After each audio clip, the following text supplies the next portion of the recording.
Welcome back to the Python programming course.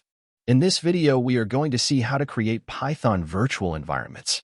Using virtual environments is a recommended practice, as they allow for project-specific combination of Python and software library versions. To create a virtual environment on Raspberry Pi, start by creating a folder to hold all of your environments.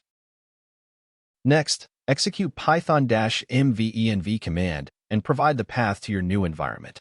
For example, you can create a Python tutorial virtual environment and use it later during this course. It can take a few moments for command to finish.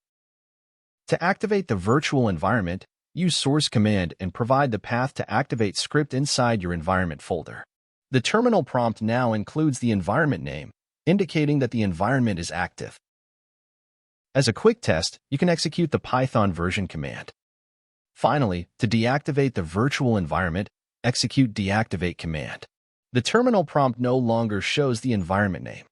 The procedure on Windows is the same, the difference being Windows-specific activate script. Start by launching a Windows PowerShell terminal and creating a folder to hold your virtual environments. Next, execute the Python mvenv command providing the path to your new environment. To activate the environment, execute the activate.ps1 script from environment scripts folder. The PowerShell prompt now displays the name of the active environment. As a quick test, you can execute the Python version command. Finally, to deactivate the environment, execute the deactivate command. If you found this video useful, please click the thumbs up and subscribe buttons to stay tuned and to be notified of new video tutorials. Thanks for watching and see you in the next video.